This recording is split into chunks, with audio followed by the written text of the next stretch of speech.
Horror कहानियां थी। खून का बदला। अपनी जिंदगी भर की कमाई लगाकर सुमन और अखिल ने एक छोटा सा नया घर बनाया था, लेकिन उस घर में आने के बाद उसके साथ क्या हो सकता था, इस बात का अंदाजा उन दोनों को था ही नहीं। अभी इस घर में आए हुए उन्हें 2 दिन भी नहीं हुए थे। एक शाम जब अखिल घर में नहीं था तो किचन में खाना बनाते वक्त सुमन को ऐसा लगा जैसे किचन की दीवार के पीछे से किसी के बात करने की आवाज आ रही थी। कौन हो सकता है यहाँ पर? इतना धीरे धीरे कौन बात कर रहा है? सुमन दीवार से कान लगाकर बात सुनने की कोशिश करती है, लेकिन उसे कुछ सुनाई नहीं देता। तभी अचानक घर की लाइट चली जाती है और दरवाजे पर जोर जोर से दस्तक देने की आवाज आती है। सुमन दरवाजे की तरफ दौड़ कर जाती है, लेकिन दरवाजा खोलने से पहले कोई आवाज उसके कान में धीरे से सुनाई पड़ती है। सुमन, मैं यहाँ हूँ, तुम्हारे घर में। सुमन जोर से चीखती है और दरवाजा नहीं खोलती। दरवाजे के बजने की आवाज धीरे धीरे तेज होने लगती है। सुमन लड़खड़ाते कदमों से आगे बढ़ती है और झटके के साथ दरवाजा खोलकर अपनी आंखें बंद कर लेती है। तभी अचानक से अखिल की आवाज सुनकर उसे होश आता है। सुमन, क्या हुआ? तुम इतनी घबराई हुई क्यों हो? अखिल, वो लाइट चली गई और कोई है इस घर में। अखिल, मुझे बहुत डर लग रहा है। वो किचन की दीवार के पीछे से किसी की आवाज आ रही थी। कैसी बात कर रही हो? तुमने खुद सारे लाइट की स्विच ऑफ किए हुए हैं। देखो, लाइट तो आ रही है। सुमन, तुमने घर में अंधेरा क्यों किया हुआ है? और किसकी आवाजें आ रही थी? चलो चलो, मैं जाकर चेक करता हूं। नहीं अखिल, मैंने लाइट ऑफ नहीं की। और मैं क्यों लाइट ऑफ करूंगी? ये देखो, ध्यान से देखो, घर के सारे स्विच ऑफ हैं। तुम भी ना कमाल करती हो सुमन। तुम्हारी तबीयत तो ठीक है? ये देखकर सुमन और भी ज्यादा डर जाती है कि सच में लाइट की सारे स्विच बंद थे। सुमन समझ नहीं पा रही थी कि ये सब किसने किया होगा। ठीक उसी वक्त अखिल किचन की तरफ जाता है और सुमन को ऐसा लगा जैसे पीछे से किसी ने उसके कंधे पर हाथ रखा। उसने जैसे ही पलट कर देखा, एक साया उसके घर के दरवाजे से बाहर निकलता हुआ नजर आया। अखिल, अखिल यहाँ आओ, देखो कोई तो है। अभी अभी मैंने उसे बाहर जाते हुए देखा है। सुमन, मुझे लगता है कि तुम्हारी तबीयत ठीक नहीं है। अरे, मैंने किचन में भी जाकर देखा।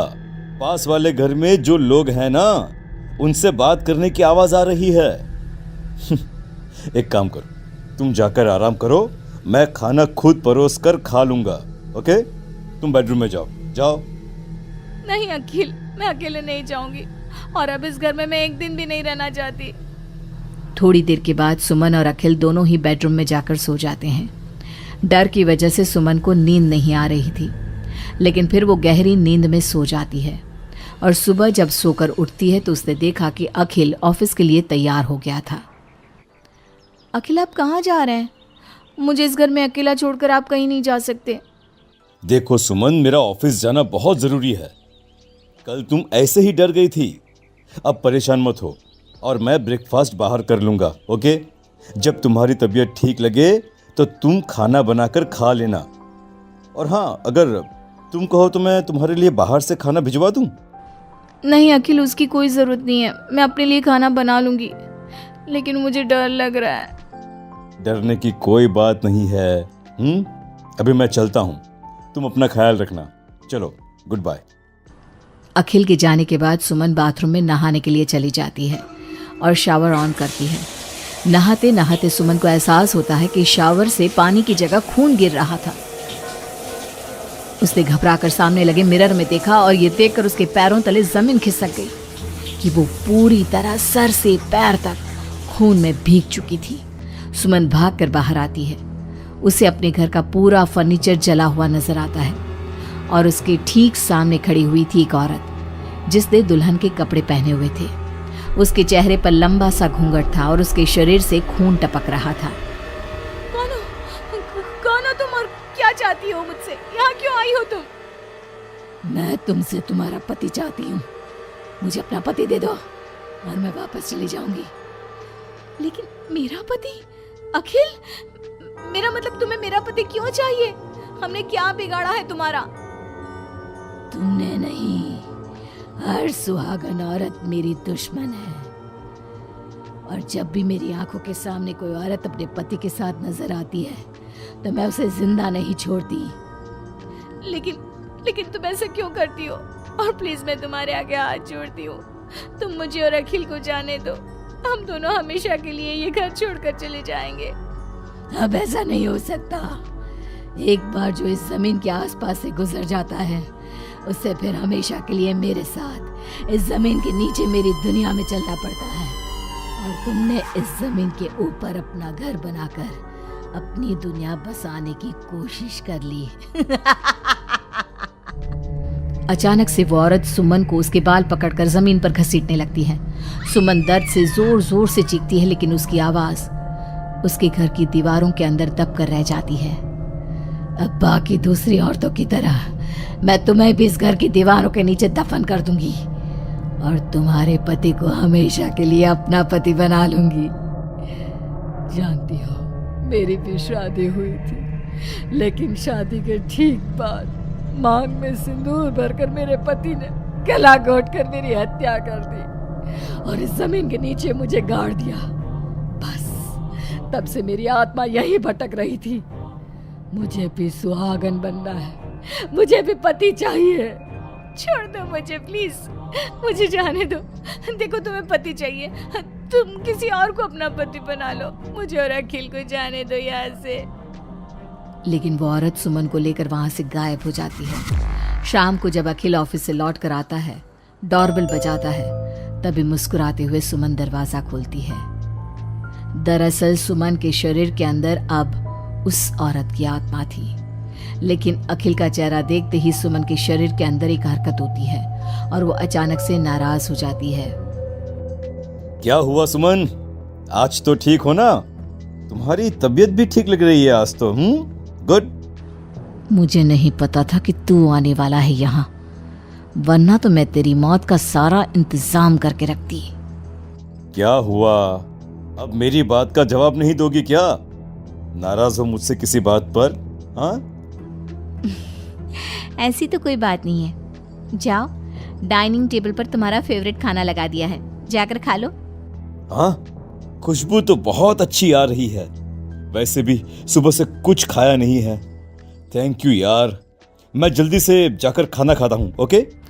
अखिल जैसे ही खाने की कटोरे का ढक्कन हटाता है तो वो हैरान रह जाता है कि वहां पर सुमन का कटा हुआ हाथ था।